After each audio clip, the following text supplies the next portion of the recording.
Assalamualaikum warahmatullahi wabarakatuh dan salam sejahtera kepada lecturer yang saya kasih, iaitu Dr. Nur Hayati Fatmi binti Talib dan rakan-rakan yang saya hormati.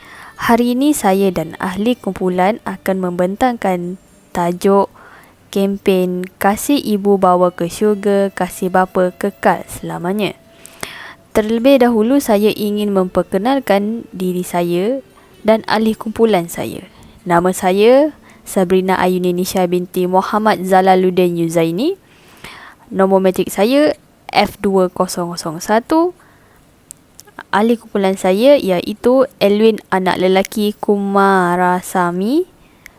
Nombor matrik beliau ialah F2009. Dan ahli kumpulan saya yang seterusnya ialah Muhammad Nur Fikri bin Ahmad Zabidin. Nombor matrik beliau ialah F2026. Yang seterusnya ialah pengenalan. Di dalam pengenalan terdapat dua kasih sayang yang saya ingin bentangkan kepada anda. Yang pertama iaitu kasih sayang anak-anak terhadap ibu bapa, dan yang kedua kasih sayang ibu bapa terhadap anak-anak. Ayuh kita lihat dulu pada kasih sayang anak-anak terhadap ibu bapa. Yang pertama, menjadikan ibu bapa sebagai contoh dan teladan. Sebagai anak, kita haruslah menjadikan kedua ibu bapa kita sebagai contoh dan teladan supaya dapat meningkatkan lagi rasa cinta terhadap mereka dan rasa hormat. Selain itu, kita juga perlulah berbangga dengan kedua ibu bapa kita kerana dengan itu dapat menaikkan semangat kita untuk lebih berjaya. Seterusnya ialah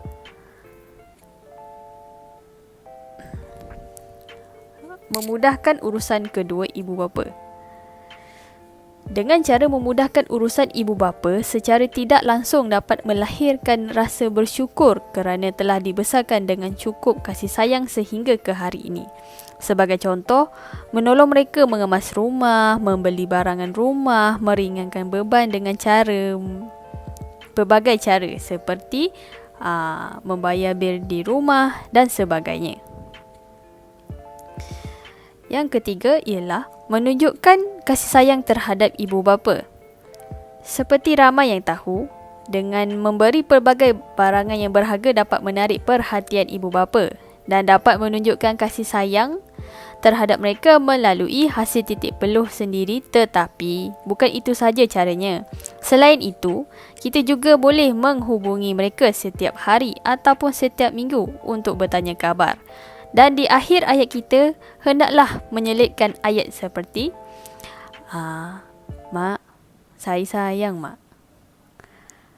Dan menyertai bukan sekadar I love you saja. Seterusnya, memberikan pelukan yang tulus dari hati menandakan kita sebagai anak sesungguhnya menyayangi mereka dan amat menghargai dirinya. Mari kita beralih ke kasih sayang ibu bapa terhadap anak-anak. Yang pertama, meluahkan kasih sayang melalui kata-kata. Menunjukkan kasih sayang terhadap anak-anak dengan sama rata. Dengan cara ini, anak-anak tidaklah merasa berbagi kasih dengan adik-beradik yang lain. Kedua ialah meluangkan masa bersama-sama. Meluangkan masa bersama tidaklah seharusnya pergi bercuti semata-mata. Malahan, boleh juga meluangkan masa ketika berada di rumah, beriadah bersama dan membuat prinsip harian tanpa gadget ketika berada di rumah. Akhir sekali ialah melalui sentuhan fizikal. Sentuhan fizikal adalah cara yang terbaik menunjukkan kasih sayang yang berpanjangan terhadap anak-anak, seperti memeluk, mencium ketika anak sedang tidur, belayan yang lembut ketika mereka dalam kesedihan. Dengan cara ini membuatkan anak-anak lebih peka dengan kasih sayang yang ditunjukkan oleh ibu bapa mereka. Seterusnya ialah objektif. Dalam kempen Kasih Ibu Bawa ke Syurga, Kasih Bapa Kekal Selamanya, ini adalah untuk menerapkan nilai-nilai murni. Yang kedua, alternatif program ini juga ingin mengeluarkan kebaikan-kebaikan dari aspek peranan dan tanggungjawab ibu bapa dan anak-anak. Akhir sekali ialah Menyedarkan golongan anak-anak muda dari memutuskan silaturahim terhadap hubungan dengan ibu bapa. Merujuk surah di dalam Al-Quran iaitu surah Luqman 31 ayat 14. Bismillahirrahmanirrahim. ووصينا الإنسان بوالديه حملته أمه وهنا على وهن وفصاله في عامين حملته أمه وهنا على وهن وفصاله في عامين أن اشكر لي ولوالديك إلي المصير. Dan kami perintahkan kepada manusia agar berbuat baik kepada kedua orang tuanya. Ibunya telah mengandungnya dalam keadaan lemah yang bertambah-tambah dan menyapihnya dalam usia 2 tahun. Bersyukurlah kepadaku dan kepada kedua orang tuamu. Hanya kepada aku kembalimu.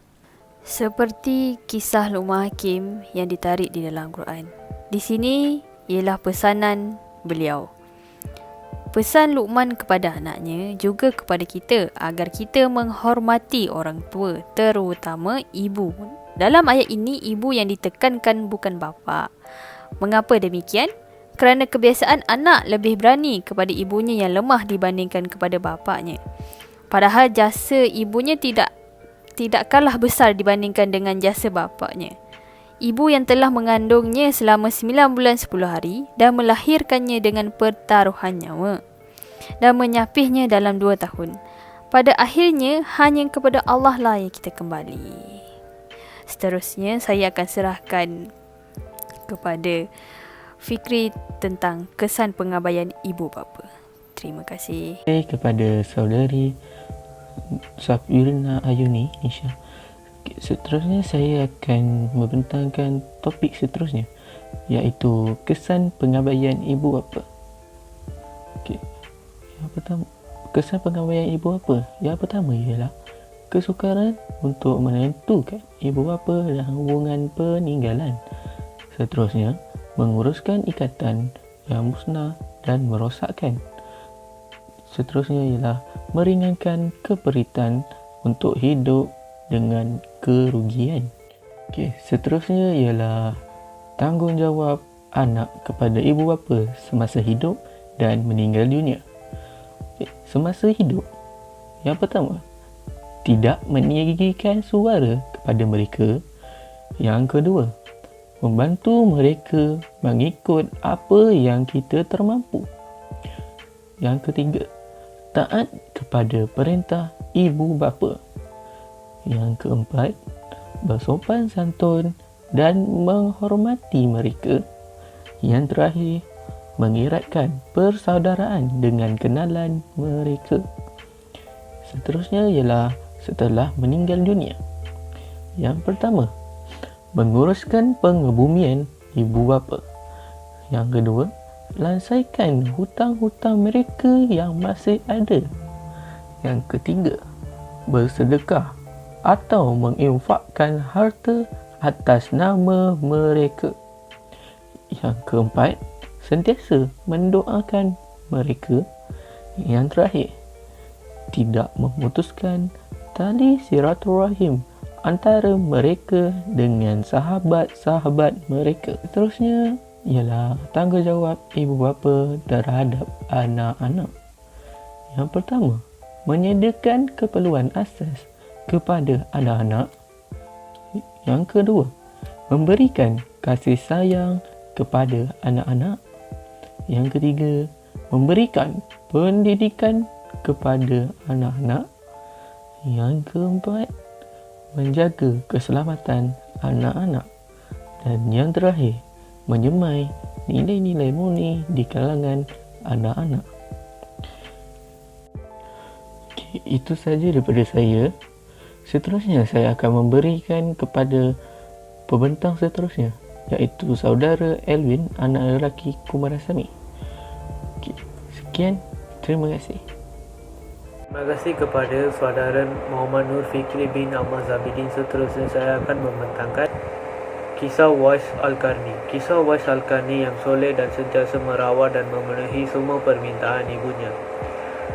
Hikmah dari kisah Uwais Al-Qarni iaitu selalu rajin ibadah walaupun dalam keadaan miskin atau fakir, mendorong kita untuk sentiasa berbakti kepada kedua orang tua, menumbuhkan rasa syukur atas segala pemberian Allah, motivasi kita untuk selalu serawat dan melakukan semua keinginan orang tua selama dalam kebaikan, menumbuh sikap istiqamah dan semangat dalam mengerjakan sesuatu. Seterusnya, cara-cara ibu bapa mendidik anak-anak: menguruskan makanan dan minuman mereka, membelikan pakaian yang elok, mewujudkan suasana Islam dan sebuah keluarga. Akhirnya, rumusan: janganlah kita memikirkan ibu kita setelah usia mereka meningkat dengan langsung tidak mengambil berat berkaitan dirinya. Selagi kudrat kita ada, berusaha untuk bersama menjaga ibu kelak sekiranya dia berada dalam keadaan baik. Ingatlah bahawa pengorbanan seorang ibu itu sangat besar di sisi Allah Tuhan dan ganjaran pahala menanti mereka. Oleh yang demikian, jauhi sifat masmumah terhadap ibu kita dan yang paling penting jangan sampai kita tidak pernah mengaku bahawa dia merupakan ibu kita. Terima kasih.